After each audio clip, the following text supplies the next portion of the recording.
Got it. Live on Hebsy's YouTube channel. Exciting, isn't it? My hands untangled here. Ooh. Hi, everybody. Welcome to the coldest day of the year. I don't know. It looks like it's like it's, you know, I saw there's been like 23 like days they've declared whatever they call that extreme cold warnings. We only had 9 all of last winter.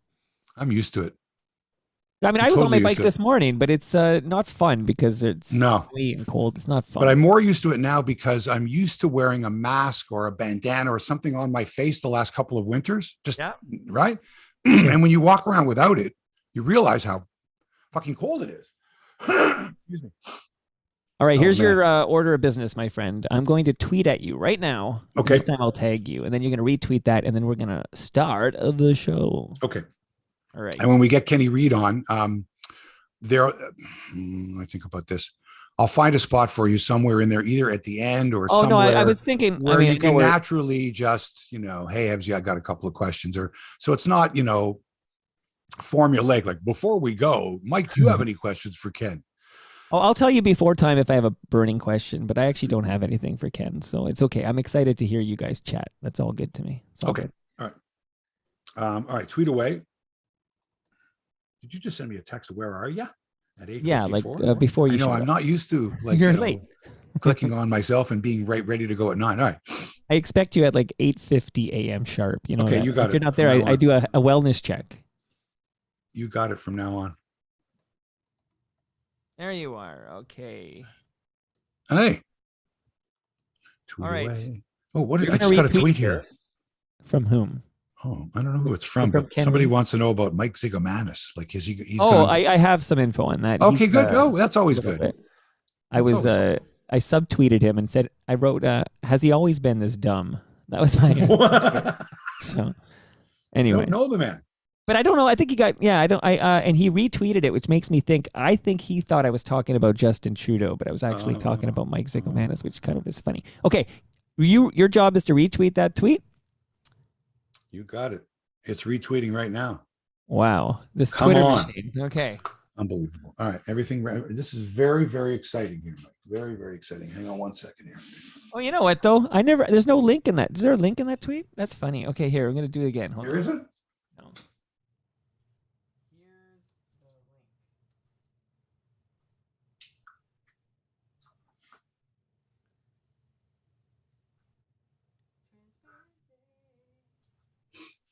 Was there no link in the tweet?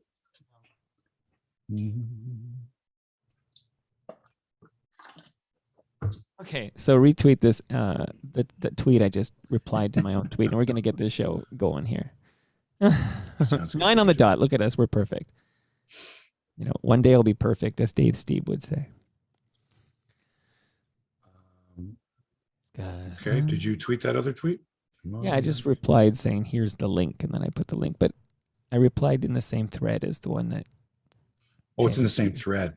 That's why you see. All right. And then I'm going to retweet that, and I'm going to quote that, and I'm going. Lots of excitement here. We're waiting for you. That's a Mumford & Sons song, I think. I will wait for you. All right, we got people here. Yeah, Junk Food Junction. We got Lewis Michael. We got Todd Taylor. We got Eugene Velitis, okay? That's when you know it's time to start. I feel bad for Gene because I had asked him in a pinch, I think when Randorf had to cancel at the last minute. I said, Gene, can you come on? And he was like, oh, it's the one day that I have to teach a class, a master class or whatever it was. Of course.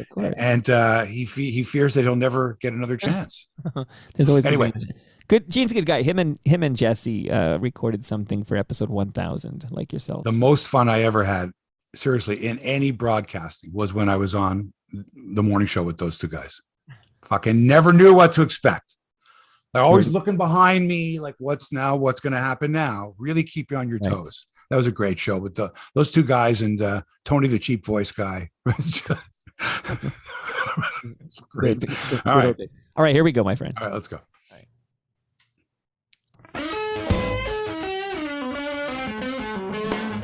Live from Toronto, it's Hebsy on Sports, episode number 270. Welcome to the podcast, everybody. I'm your host, Mark Hebsher, speaking to you from my studio, my little studio in Little Italy. Ran into the guys the other day. Now that the restaurants are open, Now that you can actually go inside, sit down, have a coffee, have an espresso. Hey, Mark, what is it about the Maple Leafs? Hey, Mark, all the mobsters come out. Everybody, hey, what's going on? Who gives a crap about the Raptors? What about the Leafs? The Leafs. We'll talk about the Leafs. We'll talk about the Raptors. We got Toronto Mike manning the mothership in New Toronto. We got all-star Fred Van Vleet. He won't be joining the show, but we'll be talking about him as the Raptors go for another win tonight for 5 in a row tonight. They are just flying. NBA championship? No, come on, Hebsy. What are you, out of your mind? There's way, way, way better teams than the Raptors. Well, maybe not. The Leafs and the rest of the NHL taking a break for the All-Star game, which is in Vegas. I haven't gotten interested yet. I might one day. I can tell you one thing I'm not interested in, the Blackhawks anymore. Rocky Wirtz is the worst. Rocky Wirtz. He's so out of touch. Rocky Wirtz hurts. It hurts to be a Chicago fan with that guy. Get him out of there. We got the Olympics. We got soccer. We got Tom Brady. We got Rafa Nadal. We got the greats, the not so greats, the NFL being sued leading up to the Super Bowl. And oh, yeah, Sportsnet anchor Ken Reid joins us later on in the show. But first, big hello to Toronto Mike on the coldest, I would say the coldest morning of the year to take the kids to school, to just, be outside. Oof.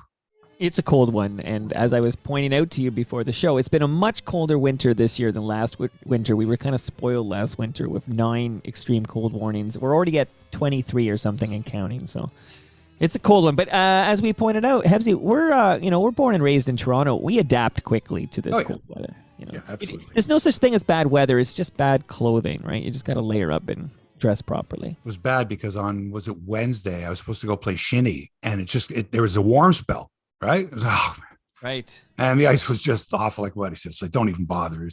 And, I like it. I want it to be like -10 or worse for 5, 6, 7 days in a row. Get that ice nice and hard, rock solid, not the mushy stuff. We got lots going on today. You may have noticed if you follow me on social media, especially on Twitter, that I've been mentioning the Bodog site. Mike and I have mentioned it on the show. We kind of use it as our go-to, as our Kleenex, if you will, of tissues. What are the Bodog odds on this, or kind of one of the Bodog odds on that? It's become part of the lexicon, eh, Mike? Yeah, it's sort of like when you want a Coke, but really you just want like a soft drink. You want a Royal Crown Cola or something like that. Right. And so recently I've been doing some videos on Twitter and Instagram for Bodog, and they pay me to do so, full disclosure, of course. So with the Super Bowl coming up, and this is what I like about the gap between like the end of the conference championships and then the Super Bowl. There's that week in between. That's when everybody got to get their business going. That's when all the commercials everyone's like, what are the commercials going to be? Who are going to be the new companies? Here's how much it costs for an ad. All this stuff leading up to the Super Bowl. So this is a perfect time to get some Hebsy merch out there. My son is making a fortune on merch. It's got these Dean Core T-shirts, got a cool logo. Wow. Yeah, like kind of the Metallica type of logo. Like, anyway, cool font and all that. And and I'm like, why can't I do that? I've been around for a while. We could do stuff like that, right? And we got to keep the show going anyway, right? And we don't want you to have to pay, like you are going to have to do with Wordle. You're going to have to pay, unless the Hebsy on Sports podcast gets bought up by the New York Times Corporation. I don't think so. You're not going to have to pay, but we've got this special edition Hebsy on Sports T-shirt. So let me just say the shirts are awesome. Top shelf where they keep the peanut butter. You can have one for free if you open a new account with Bodog for as little as $20. All right, not only that, you put in $20 and they match your $20. You got $40 to start with. In fact, if you put like up to $200, Bodog will match it and put it into your account. That's free money, buddy. That's free money. So deposit 20, it becomes 40. Deposit 200, it becomes 400. You get the idea.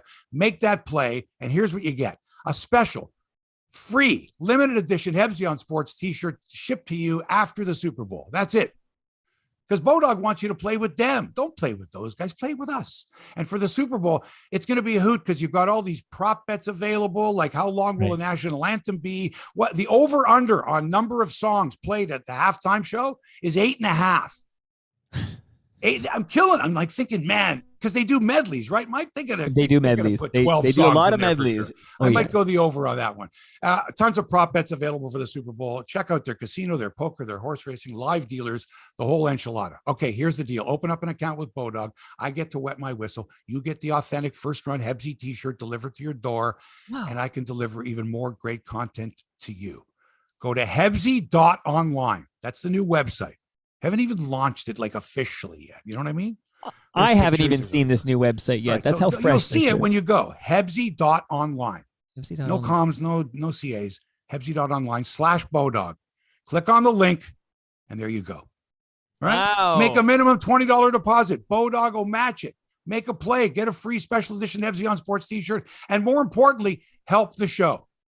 Okay, support the show. Right. If you're don't want to be going through no paywall. A lot of people listening now are sports bettors. Gerstein is a big one, but there's a lot of them listening right now. If you're a sports bettor, and many of you are, this is where you go. Hebsy.online/Bodog, right? And then there's a link.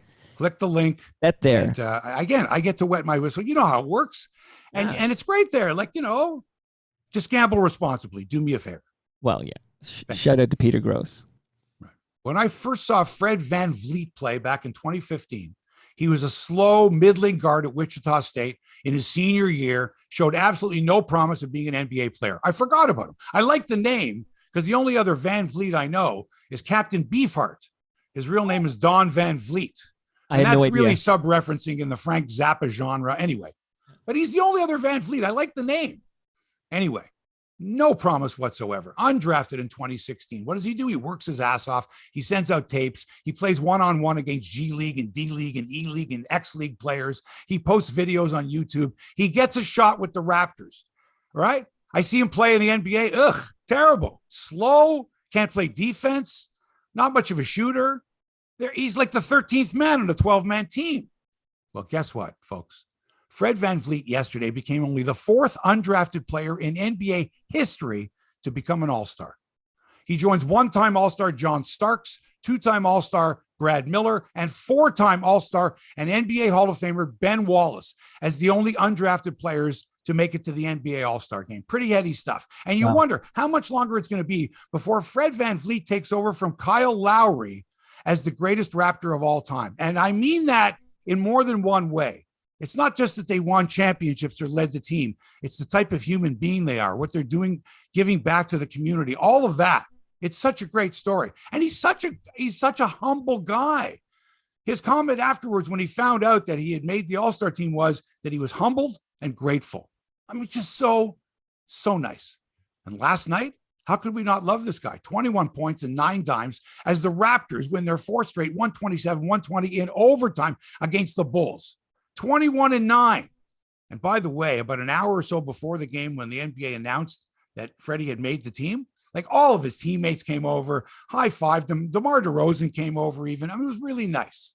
Couldn't happen to a nicer guy and couldn't happen to a better team. 500 fans, including Drake, were on hand yesterday. There might have been 503. They might have fudged the attendance like they did at the soccer game in Hamilton last week. Like, there's no way there were 12,000 people there. There had to be 25,000, 20 at least. Like, I don't know if they counted by twos or ones or halves or whatever, but there's no way. But you think the government was going to go in there and go, hey, we're breaking this up. There's more than 12,000. Forget it. Right. So there was maybe 510 people. It might have been 600 there last night to watch the Raps win. Scotty Barnes, 21-8. And a key tap in to tie the game in the dying ticks. But the left hand, a beautiful tap. OG had 21. Gary Trent Jr., 16. Chris Boucher off the bench, 16. Precious Ochoa, 5 points and 11 boards. Fantastic game.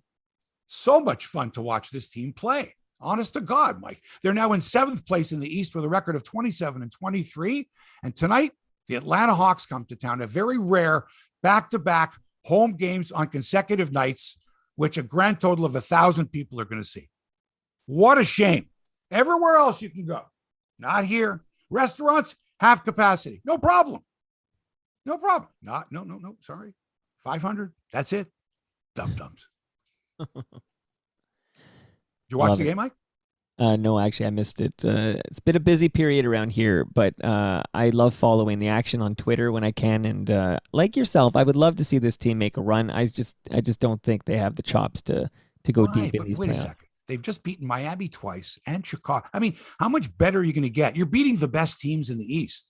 I want you to tell me, and the listeners and the viewers on the YouTube channel, what it is. Like, what do you have another? I don't know. Do you think I made a Bodog bet against my Raptors? Is that Well, it's the possible. I concern did it over there? against the Bills. You can do that. I explained that to you before, but that would be a brilliant move by you Right. Hedge to your bet bet. against the Raptors. And then even if they win the championship, well, it's all right. I'm happy that No, they won. you know I won't do that. I will make my Bodog bets with your link, but it'll be on my teams. I can't root against my teams, even a little bit. By the way, I shared the link. I want to let the listeners, especially the live viewers, know I dropped that link that you referenced. You mentioned Hebsy.online/Bodog, but I put both that Bodog link and the link on the YouTube channel. Also, Gene had a good question. Let's answer it for him. He says, can you do it in BC? So this is across the country of Canada for Anywhere Bodog? in the world, man. What are you Oh, talking so about? You can be in because you have Burkina fans in Faso as long as you click the link. Just click the link. Just go to Hebsy.online, which you can get in Burkina Faso and British Columbia. Okay. I just click wanted the to link, clarify. and when you click the link, they go, wait a minute, that's Hebsy's link. Everybody goes, it's Hebsy's link. It's You're a big deal in Burkina Burkina Faso. You're a big deal, so I want them to know. Faso in the African Cup of Nations. So it's a hell of a soccer. I didn't know they were that good. That's another story. There's another story. If I want to watch soccer with everything that's going on today, why can I not watch South American soccer? Why? Why can I not on DAZN? Why even football TV, anything like that? Illegal streams. I got friends of mine down this for Colombians. I can't get South American soccer. Huh. I want to see Argentina play Colombia, or I want to see Brazil play. Why can I not? Just someone answer that for me. Okay, maybe Ken Reid knows when we get him on. Mind South American soccer? Are you fucking nuts? How about some hockey? Oh, Canada only, I think, for the Bodog. Just to point out, I do think it's Canada only, but that does, most of the Hebsy fan base is Canada, but just for the record.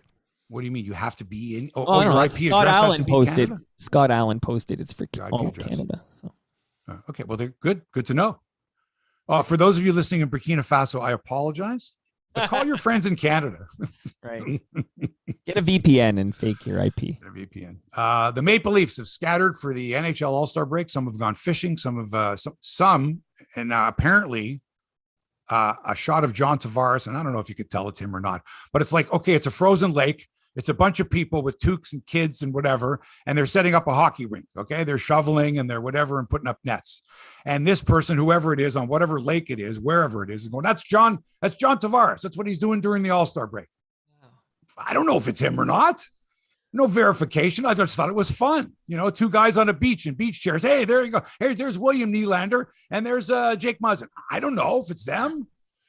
I don't know. But anyway, it's great to see that, the Leafs are, and by the way, they're in third place in the Atlantic Division. They got a bunch of games in hand on Florida and Tampa. They're playing sensational hockey. They're kicking the piss out of every team they play. Okay. But they've got goaltending problems. We're worried about Jack Campbell. We don't know if he can be the starting goaltender. We don't know. He gave up 3 goals the other night in the first period. Come on. You're winning 7-3. What do you give a shit? Yeah, you think they were worried about Grant Fuhrer back in those days? Oh, Fuhrer's, he let in 4. Yeah, but we scored 9. Yeah, but I'm worried about him. His goals against average is now over 3. His save percentage is below 9. Who gives a shit? You're winning. You're killing. The Leafs are like it's fun to watch, but it's predictable now. It's like, is Marner going to score and Matthews going to score? Marner and Matthews going to score together? Are they going to play together? How many power play goals are the Leafs going to get? Great. Some great prop bets, I guess, on the Leafs, right? For sure. I'm sure. Could anybody shut this team out? Is it possible to shut the Leafs out? I don't think so. It's a lot of firepower. Would you play Peter Mrazek more often? That whole thing with after Campbell got pulled and Mrazek won.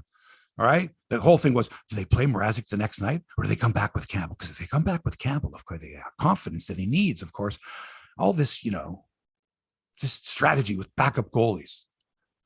We think of all the backup goalies the Leafs had and the blames that why didn't we keep Curtis McElhinney? Damn it. That's why we lost. No, it wasn't. It had nothing to do with it. Anyway, so the Leafs they're back next Monday against Carolina. So they got the rest of the weekend off. I guess it's 5 days. I don't even know who's going to the All-Star game. I know the skills competition is tonight. I know that the, what's the thing called tomorrow? I can't remember what they call that. part 2 of the skills competition, the mascots game. I don't know. Is anyone paying attention? And then the game is Saturday or Sunday. I don't know. Never been interested. It's always the weekend. It's always the weekend where the Super Bowl isn't. It's that gap weekend. Is it now? Shouldn't they be at the Olympics? I'm confused, Mike. Is Ovechkin playing? Is Ovechkin playing for the Russian team in the Olympics? Is he sneaking around? Not. Is he pretending he's got COVID and say he can't go to the All-Star game, which he'll be fined for? Although, no, maybe he won't because he's got a note from his doctor that he's got COVID. Is he going to sneak around and show up at the Olympic Games? Hey, this is what worries me. I have a quick side on that, which is that I feel we as a fan base, as a country, are being robbed, and it's unfortunate. I know there's a pandemic, but imagine having Sidney Crosby while he's still in, top form alongside Connor McDavid. Like, this was our only chance for that because they put that McDavid in that under 21 set or whatever they called it, the Young Guns last time when we had best on best. But we need a best on best before Crosby's done. You're talking in the Olympics? Or you're talking at the All-Star? Anything. I'll take any. No. Something. How about a one-off? How about just a one-off? How about for those players that couldn't play in the Olympics? Have your own little Olympic tournament. Sure. Well, that's the World Cup or whatever we call it. Yeah. But we need a best on best with McDavid and Crosby playing together before Crosby's done. Yeah. Like on the same team, on the same power play. I know what together means. Yeah. Well, look, what's the window? How much time does Crosby have left? You're right. Is that what we're looking at? We're looking at, you got to do it before Crosby passes That's what I'm looking at. Crosby is like Federer now, right? Is that what you're telling me? Crosby I want to see Crosby and like, we need to see Crosby before that's it. Like, How old is Crosby? He's getting there, man. I don't know. He's getting there. He's not up there. Kid anymore. Mid-30s. Do you know this? I'm pretty good. I'm doing the math in my head. He won a cup in 2008, didn't he? Right. Like, I mean, what does that mean? It means he's in his mid-30s. I'll Google it while you set us the table here. Whatever. Okay. Ovechkin can play till he's 50, I'm sure. Ovechkin could be like Gordie Howe. Who cares? Yager's still playing. He's 66 or something like that, isn't he? He's not. Chara. How old's Chara? 34. Chara's older than Brady or about the same as Brady? Crosby's 34. And is he 30? 34 is nothing. Mind you, in hockey, 30 is still getting there, but he looks okay. The window's closing. We've now come up with these lists, like, I don't know, I guess it's social media, but like, your top 5 this, your top 10, whatever. Letterman started the whole thing with the top 10 lists. But now there's a list every day. Your Mount Rushmore of this, your Mount Rushmore of that. Who's the, 5, the Mount Rushmore, what I saw the other day, the Mount Rushmore for Ottawa Senators fans, right? It's just, and like people are, so you got to give me 4 Ottawa Senators that belong on the quote unquote Mount Rushmore, meaning the 4 greatest Ottawa Senators of all time to go up there. Now remember, around Mount Rushmore. Rushmore is all about, it was the presidents, right? It was the, the most important leaders of the country, right? But it's morphed into this, I don't know. Like it's sort of the Rock and Roll Hall of Fame of monuments. I don't know, whatever it is, but the Mount Rushmore of Ottawa Senators. Spezza. Who else is on there? Is Daig on there? No, he's not on that. But what about Cy Denny or? What about the guys from the 20s? I don't know. Is Zdeno Chara? He gets on that. Alexander Daig. Right. No. Right. All right. Listen. I don't know how much you know about the Wirtz family of Chicago, but let me enlighten you. Rocky Wirtz, who stuck both feet into his mouth the other day at the Blackhawks town hall, is exactly like his late father. His late father was Dollar Bill Wirtz, a contemporary of Harold Ballard and these old guys who, ran hockey in the 50s and 60s and 70s and 80s, 90s, into the 2000s. I mean, Bill Wirtz died in 2007. Up until that point, if you were a Chicago Blackhawks fan and lived in Chicagoland, you could not get Blackhawks home games on television unless it was a nationally televised game. You could not get local Chicago Blackhawks games on television in Chicago until 2007. Why? Because the old man, Bill Wirtz, would not allow it because he thought that people would stay home and watch the game on TV and not come to the game and pay for a ticket.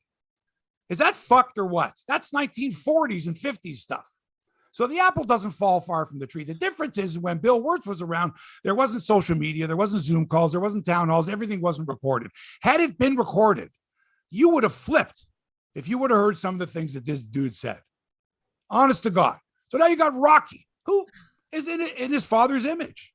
Not only damaged the reputation of his family, which you didn't think could be damaged anymore. Although after his father passed away, he was like a hero in Chicago because he started spending money and he hired good people and neglected, of course, certain things like, sexual assault and all that. Well, I didn't know what's going on. And now this motherfucker, this jerk, the other day damaged the reputation of the league, the team, the city of Chicago with his ridiculous comments dismissing a reporter with legitimate questions about a terrible incident that shocked the hockey world and still is shocking the hockey world. When Mark Lazarus of The Athletic tried to ask the Blackhawks what they were doing to prevent the sexual abuse that occurred in 2010 when Kyle Beach was assaulted by Coach Brad Aldrich, Wirtz Sr., Rocky Wirtz, his son was about to answer the question, and Rocky Wirtz went, no. I'm not answering that question. We've done that. That's the past. You've seen the clip. Okay, berates the reporter. This is an adult. This is a human being. This is a reporter with a legitimate question at a town hall. If you didn't want it open to the media, don't open it to the media. He asked the legit questions, and this buffoon, who later apologized because they knocked some sense into the old guy, said, you have to fucking apologize. It's time he resigned. It's time, really. You can't, these guys, the Donald Sterlings of the world and the Wirtzes of the world, and you're just waiting for them to say something to go, okay, that's it. Got to put the nail in the car. Who knows what this guy says behind closed doors? Who knows what this family's about? I can imagine this guy go, oh, fuck that. Give a shit about it. We're embarrassed enough. Let's move forward. Why don't you ask me about the general manager? Okay, I'll ask you about the general manager. Does the general manager know that this is your attitude towards these, this situation, that you want to sweep it under the rug and forget about it? Does the general manager know this? How about this? The players that you're considering drafting this June, do they and their parents know about this organization? Do you think these kids would feel comfortable playing? Do you think the parents of these kids would feel comfortable playing for an organization like that, for someone like you? Gretzky even said it on the TNT broadcast. Oh my God, get rid of this guy. Buffoon. I want to apologize to Drake Batherson of the Ottawa Senators. I humbly apologize, Drake. Last week when we were talking about the incident where you got knocked over by Aaron Dell of Buffalo, he stuck his hip out and knocked you in and you have a high ankle sprain.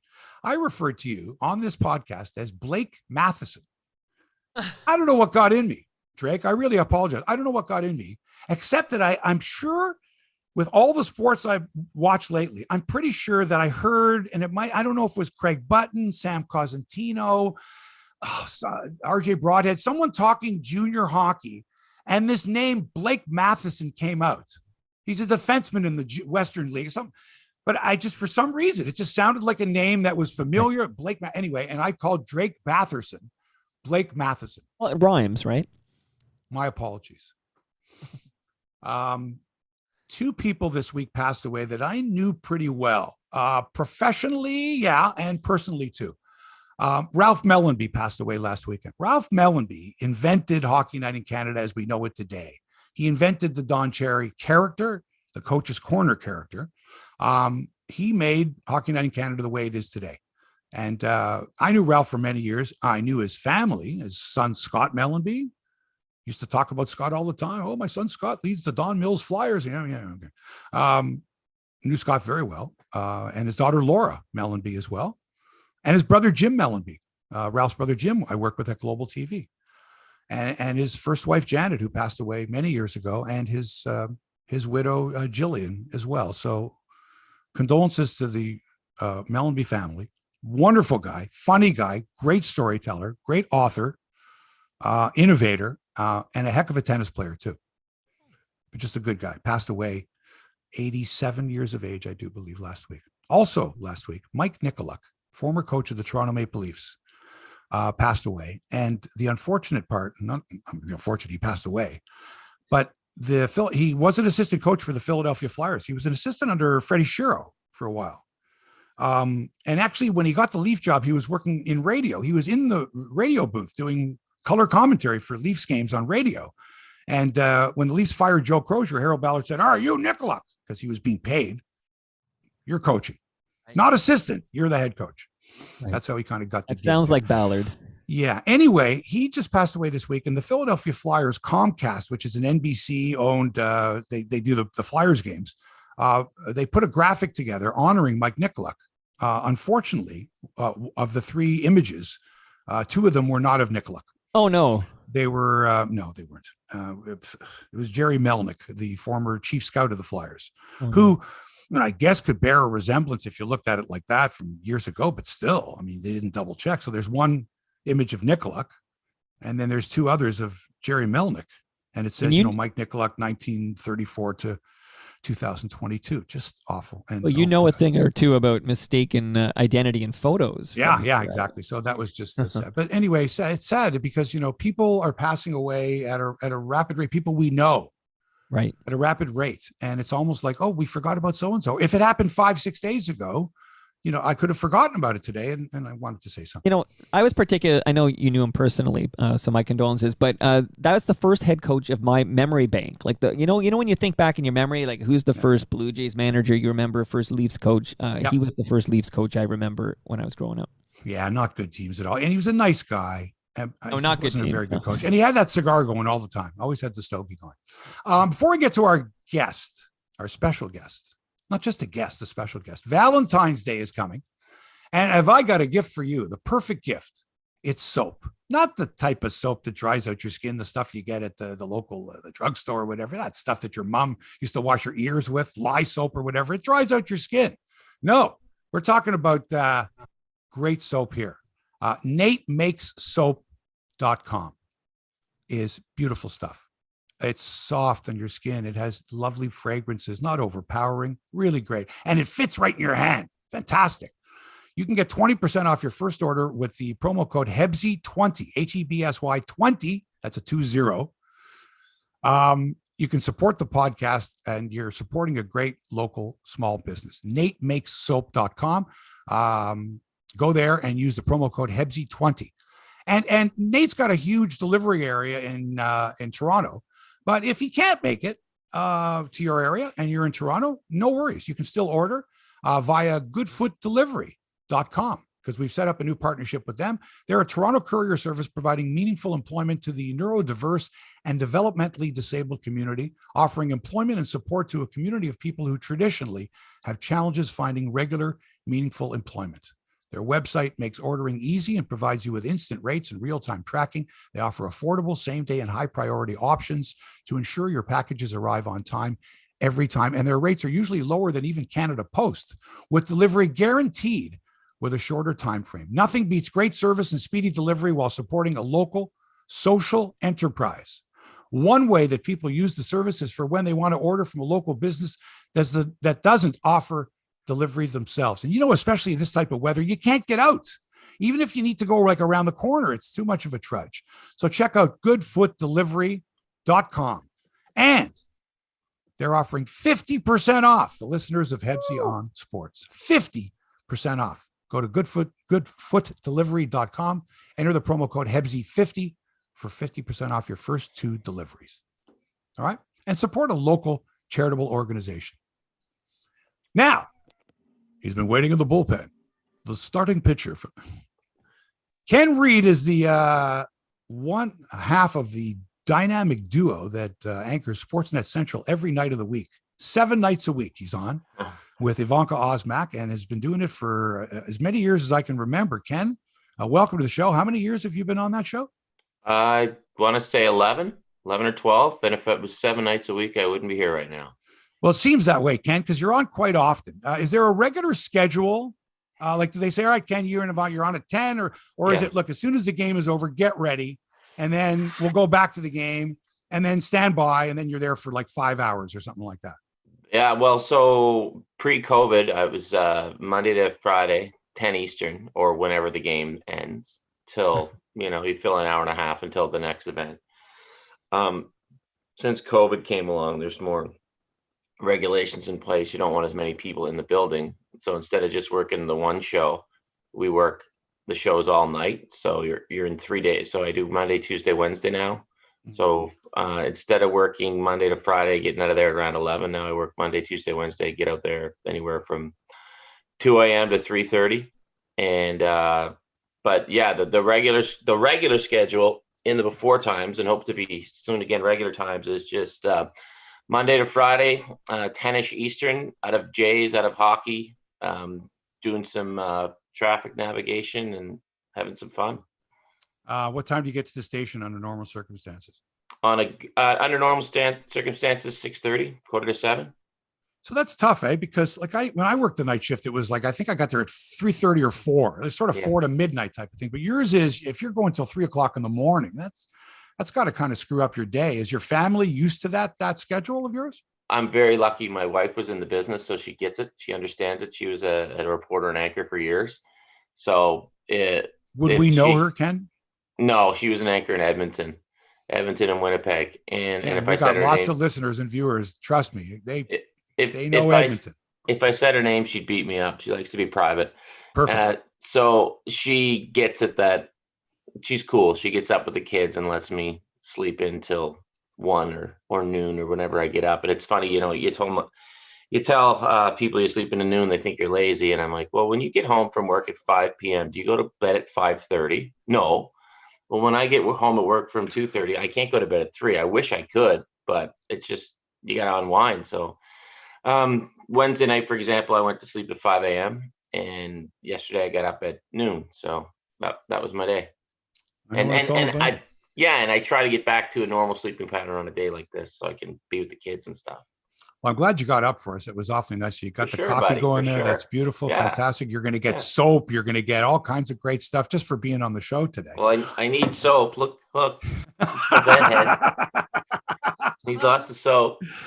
Unfortunately, your partner in crime, Evanka, couldn't make it because her mom passed away last week, which is it's sad. She passed away of ALS. That's Lou Gehrig's disease, I guess. Yeah.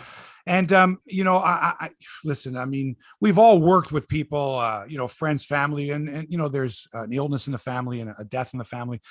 It's got to be especially difficult for you because you guys aren't always in the same room together. Even like in the old days, you'd be working next to someone, and obviously have a closer connection with them. This must make it even more difficult. Yeah, the last couple of weeks we've been working out of separate studios, but yeah, it's funny. People always ask us if Evanka and I are friends, and I know you and Taddy get the same thing, and we are tight. And it was really sad. Her mother was a very lively person. Jeannie was awesome. I've been to their house, her and Borden, and we always talk about Borden on the show, and we talk about Jeannie on the show sometimes, and it happened fast. So much love to the Osmaks. They were a great family, such nice people. And yeah, it happened really fast. So I'm glad that Jeannie got to meet her grandkids and stuff like that. And they're a really nice family. So they're going through some tough stuff right now. One thing I find, when you're doing shows, like I'm doing here, is that, you can plan out questions and conversations in your mind, how you think the interview is going to go or the discussion is going to go. And then something happens in real life that just sort of makes it insignificant that you and I are talking here. Look, we've met each other a few times. We played golf last year. We got a rematch against Rob Longley and Greg Brady next year. But, it gives you an opportunity to talk when you're on the golf course about life and stuff like that. I told you how much I love the video that your father sent where he hit a shot out of the trap in like 700-mile-an-hour winds and all that. And I said, man, that looks like a lot of fun. We kind of get away from the human side of things. And during the pandemic, especially, we're learning so much about human beings, about what makes them tick or their background or their family life.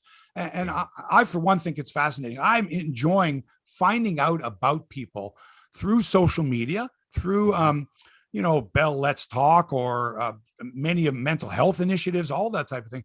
I find it fascinating. I'm really enjoying learning about people. And I know that you're part of this too, because you revealed things about your personal life that a lot of people wouldn't do.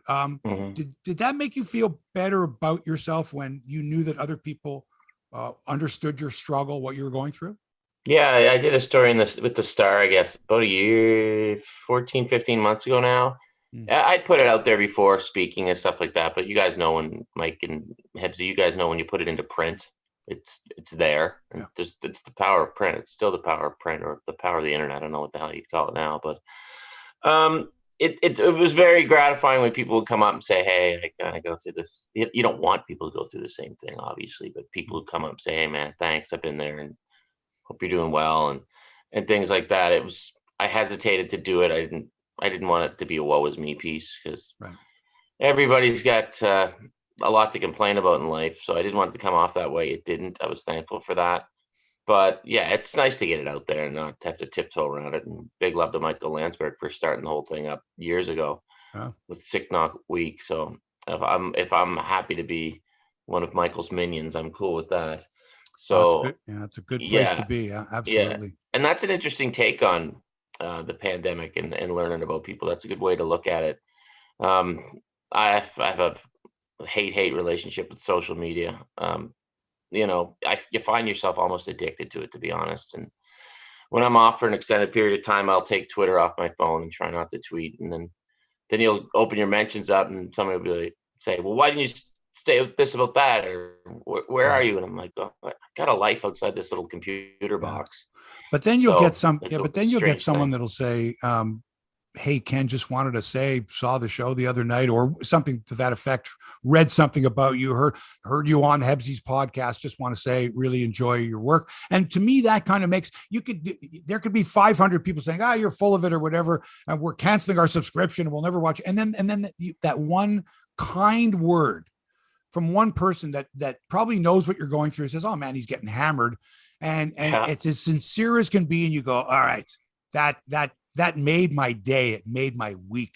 So there is a positive side to that. Watched Afterlife season 3 the other night with Ricky Gervais. And the line I took from it was, kindness is a superpower and everybody has it. So you just have to choose to use it.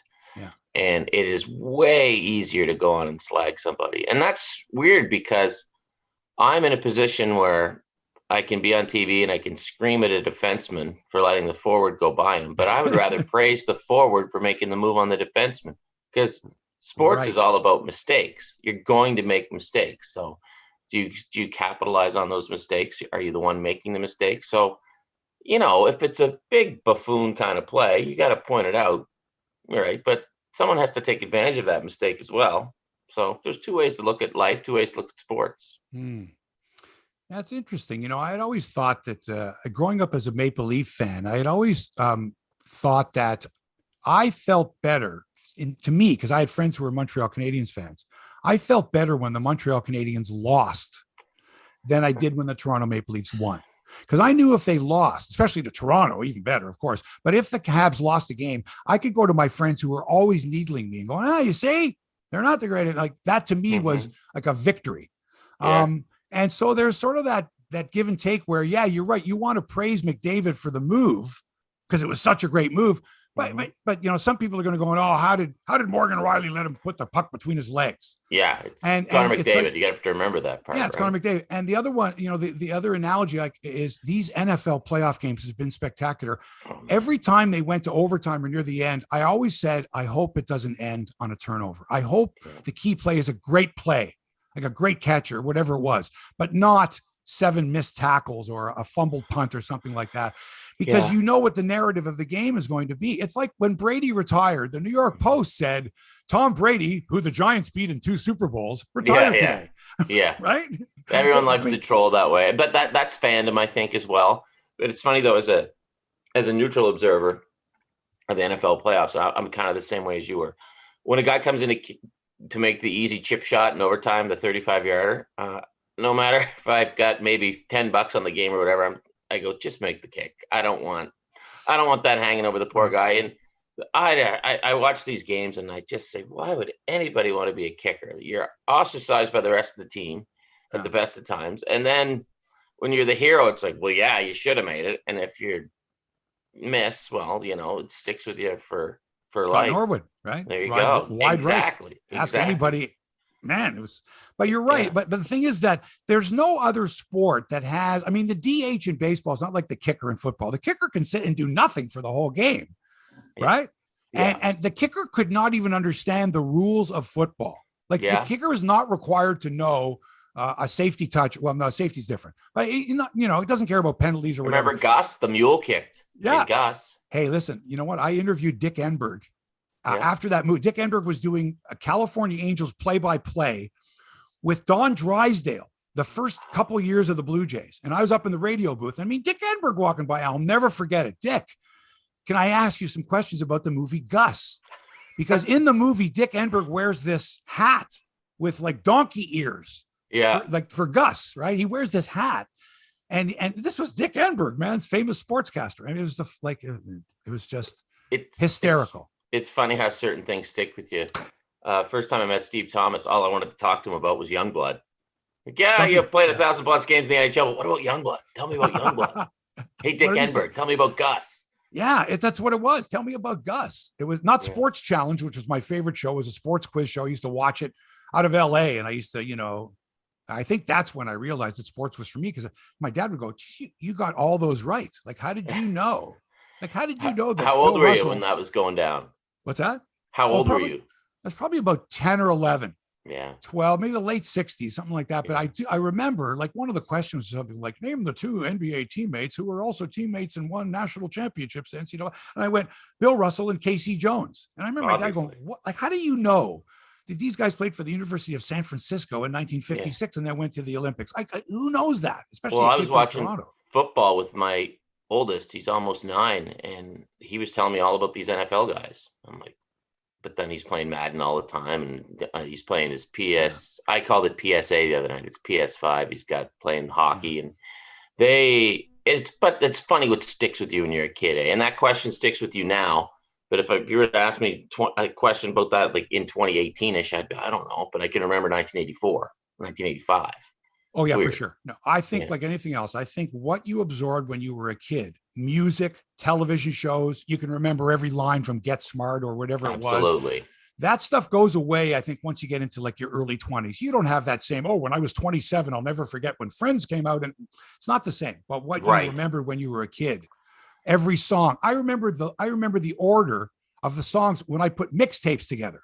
I remember the order of the song. So now if I hear one of those songs on the radio or on a stream, I naturally think the next song is going to be the one that I put in back in 1982. Of course.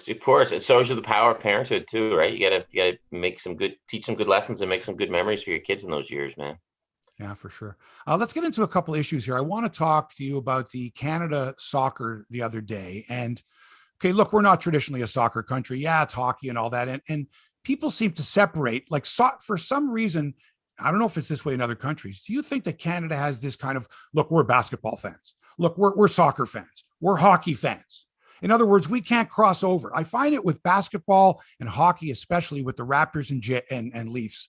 But now with soccer coming, there are certain people that are jumping on the bandwagon, and there are others who have been following soccer for a long time, and it's an affront to them now that, you're jumping on the bandwagon for Canada.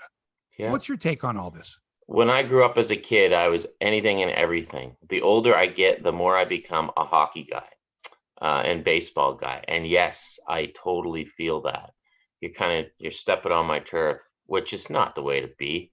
The Olympics are here, right? Are you a skeleton guy? Are you a luge guy? No, but when something successful happens, you'll turn in for the luge if there's a Canadian in there, or the skeleton.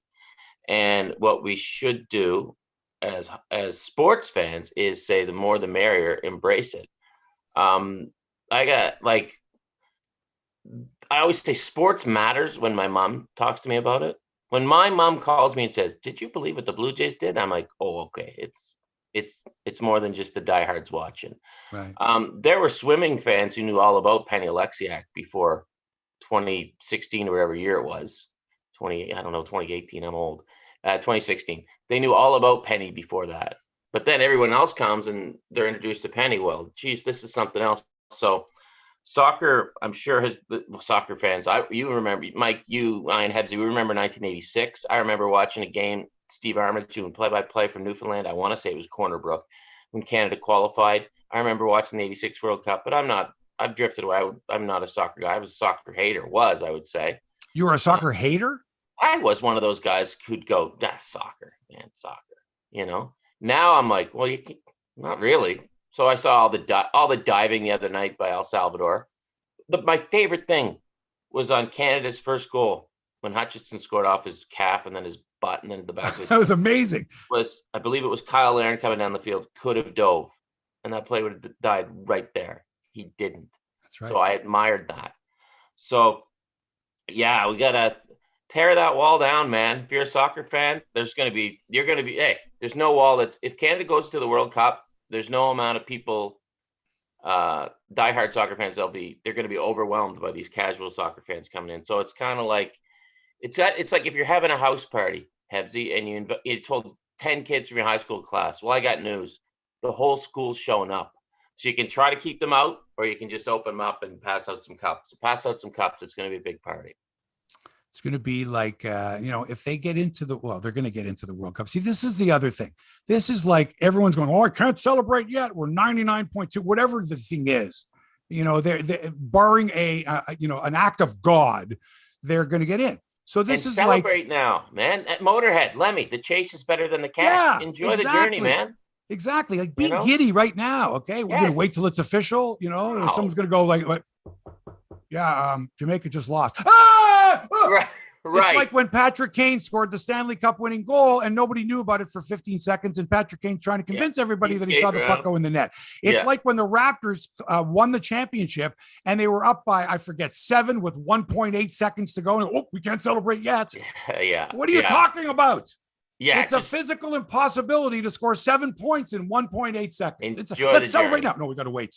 Enjoy the journey. And the beauty part is they're so far ahead. It's that we always use the term in sports. Oh, their destiny's in their own hands. Well, now Canada, they can literally sit back, watch a game, and probably come March 24th and go, we clinched already. Which is beautiful. Yeah. Here's the big problem: the World Cup's in November. It's in Qatar, which is, again, several time zones ahead, 8, 10, 12, 8, whatever it is. We need Brian Williams for this stuff, by the way. We've become so used to this. Like, it's like I get up now to go to the bathroom at 4:30. Oh, Nadal's on, right? Yeah. Oh, yeah. I'm like you, I stay up late, let's say, and it's like, okay, do I go to bed now, take a nap, get up at 4:30? Can I stay up till 2:30? Should I record it? Like all that stuff, right? It's been happening a lot lately because all this stuff is going on in China, in Australia. It's going to be Qatar next year. It's like, so, I'm used to like 24 hours a day. Like I could flip on the television or a streaming service and watch sports, which if you would have told me that when I was 10 years old. Yeah, it was way easier when we didn't have access to this, and CBC Sports Weekend came on with Brian at 2:00 every Saturday, and you got caught up. I know. And we have to work that much harder, you and I. Like it would be great to be like, look, I love just the hockey guys. They'll have an opinion on other sports, but for the most part, it's like, look, I cover hockey. Yeah. Like you're going to talk to Elliot Friedman or Craig Button or whoever it is.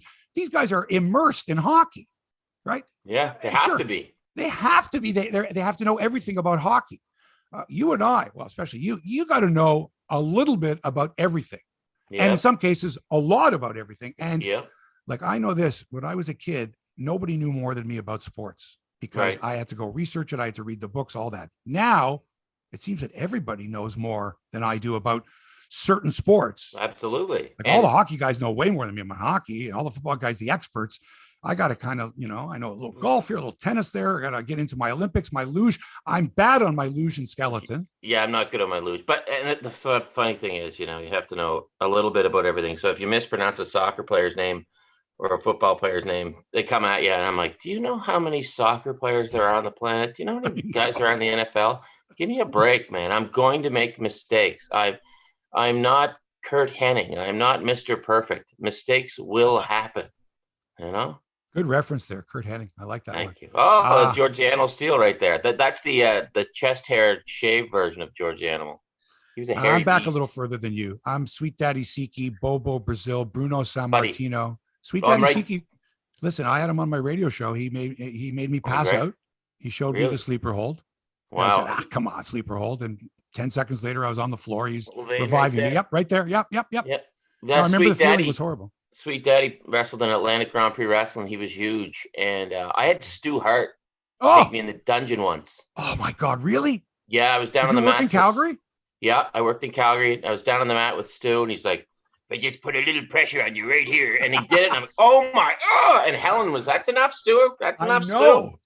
I know. It was awesome. Yeah, those guys were great. Like Sweet Daddy was terrific. He was because his mirror like with his mirror. yeah. Oh, Yeah. Mr. Irresistible. Yeah. That was his nickname. He It called was. himself Mr. Irresistible. It was Yeah. beautiful, man. Sweet, And sweet. remember, that all came from Gorgeous George. Gorgeous George, yeah. Gorgeous George. This the is original where Muhammad Ric Flair. Ali got his shtick, was from Gorgeous George. He preened himself in the ring, and I'm so pretty. I mean, when you heard Muhammad Ali say the word pretty in whatever 1963, you're like, pretty? Yeah. No man has ever used that on himself ever, except for Gorgeous George. Yep. Pretty cool stuff. It all comes back to wrestling. Life all comes back to wrestling, I tell you. It does. What's your call on this NFL lawsuit? Brian Flores, the background of the story is Brian Flores, who was the Miami coach, was gonna be auditioned, going to be interviewed for the New York Giants head coaching job. He was on the list of candidates. He had a scheduled appointment. He got into a text exchange with Bill Belichick, Belichick thought he was someone else. Mm-hmm. Thought he was Brian Dable, who thought he was Dable, got the job with the Giants. Yeah. Told Flores over text, hey, you got the job. Flores said, wait, coach, do you know who you're talking to here? And then Belichick said, oh, geez, I fucked up. Ooh, sorry about that. And so Flores now files suit against the NFL now here's the thing. It's racist policies. But I don't know about this, Ken, because the Giants had already decided on Dable even before the interview for Flores was scheduled. And I think in business, we would do that. Like if you had to hire someone for your business and you had 10 people and the second person that came in, you went, that's the person. Right. I don't need to see anybody else. Right. That's my person. But you still have to conduct those other 8 interviews. You have to do it. Because the Rooney rule. Well, the Rooney rule, but also, HR says you got to do it. Right. But the Rooney rule, ensure that minorities are given a fair chance. And so in this case here, I don't know if Flores has a case for racism, but he certainly has a case in, the way the NFL policies work and the way they avoid, I guess, there's one black coach out of 32 teams and the NFL's 60% black. And that's wrong. Well, I guess, I mean, for me, it's kind of like Flores has the proof. And it's like, I think most of us would like, yeah, of course they've been doing this. If you're required to interview a minority candidate, and I think a lot of owners would be like, well, I got my guy, so I'll just do this interview. It's by rule. I have to do the interview. Right. And you've already hired. So I think the way the way it is, you probably got a bunch of owners.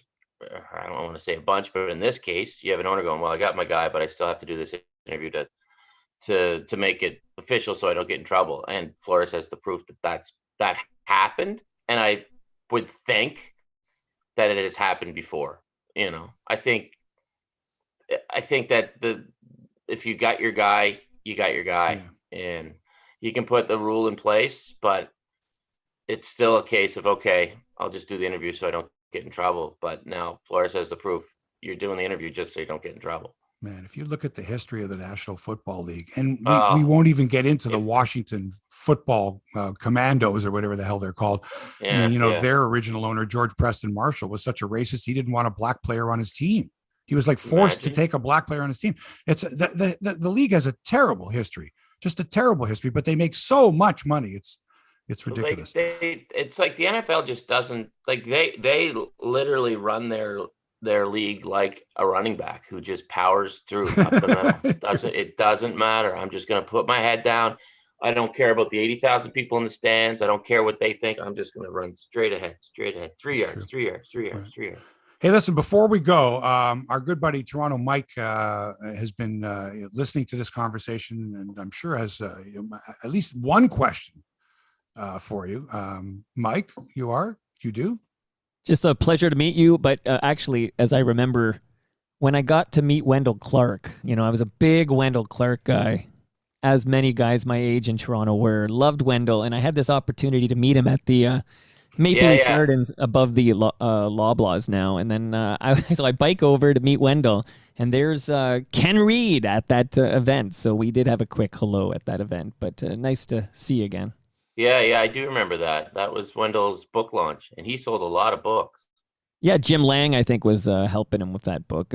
Jim Lang is he's like the writer of our era, man. That guy cranks out the books. Yeah. That's right. Well, listen, Mike is approaching a milestone as well. Yeah, like the Keith Yandel of podcasts, right? 6,000, something like that. Sitting at 993. Wow. And if I can stay healthy, we're going to get to 1,000 in a couple of weeks. That's right. That's crazy. That's a lot of podcasts. What are you guys at for this one? Like 250? This is 270 for me. So before that, I did 260 with Liz West, a podcast called No Fun Intended. Mm-hmm. So yeah, it's 530 for me.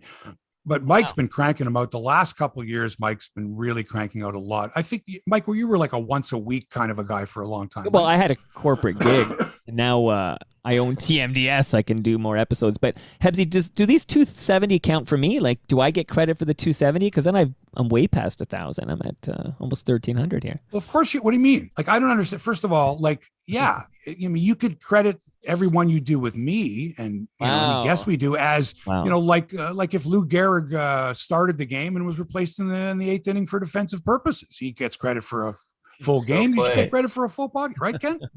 You just need a shift, man. One shift's a game played, right? You don't want to sit on the bench the whole game, but you get that shift in. Right. Love it. All you got to do is dress and you get your name on the cup. That's it. Oh, man, I always said my fantasy job in life would be backup kicker, backup DH. Back. Like, I wanted to be Cliff Johnson for the Jays in like 85. Like he wasn't really the DH. He didn't really play in the field, but he kind of DH'd. So plus he had awesome sideburns. Oh, Cliff was great, man. Heathcliff was, let me tell you, when they had Heathcliff and Al Oliver as their DHs, that 85 team, ooh, baby. Hey, this is one of my points of parliamentary procedure. Al Oliver, if you look back at the games he lost due to labor strife and stuff like that, should be in the Hall of Fame. He'd have been a 3,000 hit guy, I think. He's like around 2,600 or so. And Fred McGriff it's been on my nerves for years about Fred McGriff not being in the Hall, and it looks like he's going to get in maybe through the Today's Era Committee. I'll just go on a rail. That's my beef with Barry Bonds, is that the 492 that Fred hit looked like nothing compared to the 700 plus of Barry in kind of the same era.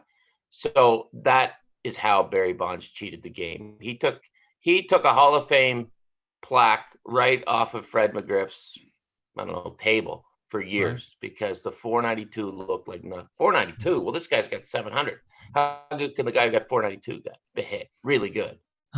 Really good. I agree. So listen, that's my Barry Bonds debate. Look at the pitchers out there who might have had a chance to go to the Hall of Fame. Were good pitchers, threw great pitches, and a juiced Barry Bonds or whoever else hit them out of the ballpark. That pitcher was a great pitcher. Like, how did he hit that ball?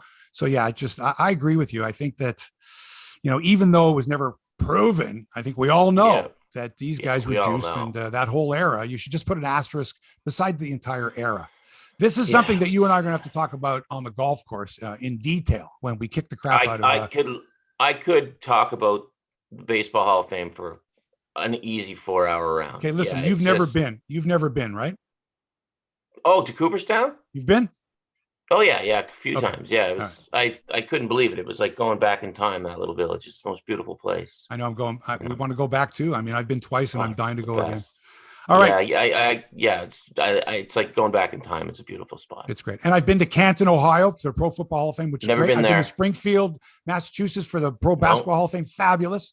I've been to the Aerospace Museum. Yeah, man. I love that. That's fantastic. Kenny, I wish we had more time. We will. You'll be back. This podcast will be on the air forever. So we'll have you back. And 275 more. Yeah.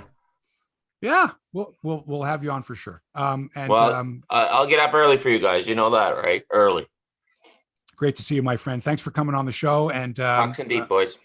We'll talk to you soon. That's Ken Reid, Sportsnet thanks for having me. You're on tonight, right? Or no? You're off tonight. No, I wouldn't be up this early if I was on. That's right. You wouldn't. Don't watch for him tonight. He won't be on. Okay, that's Ken Reid, always a pleasure to have Kenny on, and my golf partner. We knocked off. I told you. I think I mentioned this to you. We knocked off Rob Longley and Greg Brady last summer at Crosswinds. It was spectacular. Sounds great, buddy. Sounds great. It was a lot of fun. What haven't we gotten to? Can I bring something up really quickly? Please do. Are you aware of the social media posts of Mike Zigomanis? I am. I'm a bit disturbed. It's anti-vax stuff. Like now he's saying there's no point in the booster because lots of boosted people get COVID anyway. It's all, and then I subtweeted him, and I gotta say I've got like, I don't know, 100,000 tweets under my belt. Okay, I've never called anyone ever dumb, but I did subtweet him and ask, has he always been this dumb? Because if you actually think there's no point in the booster shot because you can still get COVID, then I'm not sure. Like I'm not even sure how you can possibly like reason with that individual because they clearly don't understand it. Anyway, I think it's dangerous when Mike Ziegler-Manis tweets that kind of nonsense because people look up to these media guys and NHL guys. And See, I never knew who Mike Ziegler-Manis was. He got a job in radio on the morning show with Scott MacArthur a few years ago. I listened. I wasn't again. So. Yeah. He's not like it's Theron Fleury, who's another story right there. This is the way. This is the gateway to becoming. You saw what happened with Chris Nyland? Got taken off the air. Yeah, because he told by Bell Media, no vax, no jab, no job. Right. I did. And now I guess he's trying to gain public sympathy. Bring back, and he's got some support, but generally speaking, I think it's like, come on. By this point, you got to understand that you can't go into a workplace unless you're vaccinated, and if you can work from home, more power to you. Right, you have an option not to get vaccinated, and that means leaving Bell Media or whatever, and that's what's happened here. So he knew he knew the the risks, and he took it. So he did.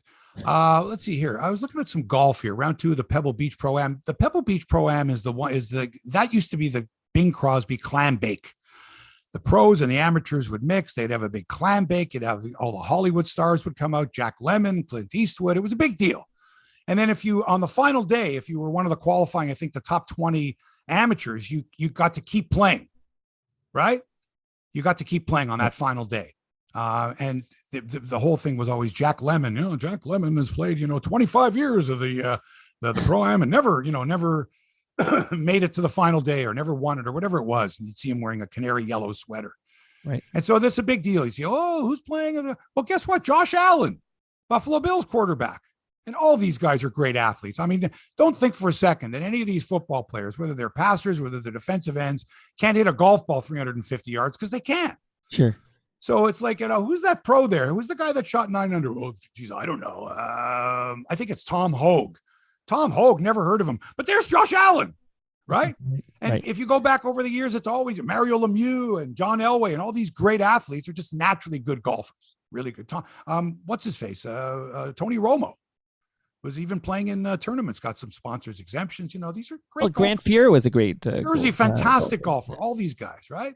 And let's face it, if you're a professional athlete, like J.R. Smith, went back to college to North Carolina to play golf, play on the golf team. Wow. If you're a professional athlete, okay, and you're finished at the age of 30, 35, whatever it is, and you look at golfers and go, I could play till forever. Anyway. So Tom Hogue is actually the leader, 9 under 63 after the first round. Top Canadians Nick Taylor and Adam Svensson, 3 under par 69s. The only time I ever played Pebble Beach, I shot 103, 8 lost balls. Wow. Yeah. It's not good, right? And let me tell you, Mike, it was one of the best rounds I had ever played in my life. I hit the ball beautifully. Wow. It's just I kept getting distracted by the sights. I kept looking, that's the ocean over there. Oh my God, look at that cliff. Wow. 103 with 8 lost balls. The guy we were playing with, who was not from North America, was a tourist. This was back in the day where you didn't have cell phones and cameras. You had to have a real camera. This guy had a Nikon, and on every tee and every green, he wanted us to take his picture. On the tee, lining up, on the green, putting the flag stick back in. Snap. That's how we did take pictures. I think he shot about 200 that day. I remember. Honest to God. The LPGA Tour is in Fort Myers, Florida for the Drive On Championship. Maud Amy LeBlanc, who finished tied for 8th last week, shot a 5 under 67 in the opening round. The 32-year-old from Sherbrooke, Quebec, and Purdue University had 2 bogeys on the front and then fired 5 birdies on the backside to come home in 31. She's 32 years old. She took a break from golf. She was not happy with her game, and she got back into it now and is playing really well. I mean, this could be 2 weeks in a row with a top 10 finish. Cool. Watch out for Maud Amy LeBlanc. Brooke Henderson, the other Canadian, shot a 1 under par 71. Mike, earlier this week, the BetMGM Sportsbook, located next to the center field gate at Nationals Park in Washington, D.C., became the first active retail sportsbook connected to a Major League Baseball stadium. The 4,000 square foot building features 6 betting windows, rows of betting kiosks, 40 televisions, and a full bar and kitchen. Fans inside the stadium won't have access to the sportsbook, but you can bet from your seat using the app. The Nationals now follow in the footsteps of the Capitals and Wizards, whose home arena, the Capital One Arena, became the first U.S. sports venue to share space with a sanctioned betting location when William Hill's Sportsbook opened last May. In the arena. You like this idea, Mike? Betting in the arena, betting in your seat, on the app. You're It's there. inevitable, buddy. It's the future. It's inevitable. It's coming. It's coming. Shout out to Bodog. Shout out to Bodog for sure. And don't forget the special offer. Go to hebsy.online/Bodog and put in a minimum of $20 into your account. Sign up. Hebsy gets to wet his whistle. Bodog will match your 20 with another 20. So that's 40. Put in 100, they'll match it. They'll put in another 100. Up to $200, they'll match it. Wow. And away you go. Make a play. Okay? Hebsy.online/Bodog. Join. Please help us out. That's it for episode 270 of Hebsy on Sports. Thanks to Toronto Mike, as always, for production and inspiration. And check out his outstanding podcast, which is about to turn 1,000 years old. 1,000. It's getting there. It's Not almost 1,000 years 1,000 old. years 1,000 episodes old. Right. Pretty darn good. Thanks to our executive producer, Scott Allen, for putting this show together. And a big thank you to our guest today, Ken Reid of Sportsnet. And a tip of the hat to our sponsors, Bodog.ca, NateMakesSoap.com, and GoodFootDelivery.com. There are deals to be had with all of them. NateMakesSoap.com will give you 20% off. All right. If you use the promo code Hebsy20, and Goodfoot Delivery will give you 50% off your first 2 orders if you use the promo code Hebsy50. Okay. Thanks for allowing us into your headspace. Really appreciate it. Love you all. Thanks for tuning in. Another exciting episode coming next week with, who's our guest next week? Former TSN reporter and anchor Lisa Bowes. Nice. Joins us next week. She's a children's author now too. And I've got her book. Sports. Lucy. I have her books here. I have one of her books, Lucy Tries Hockey, I think. Lucy Tries Hockey. It's the Lucy Tries series. So join us next week for that. Until then, so long for now.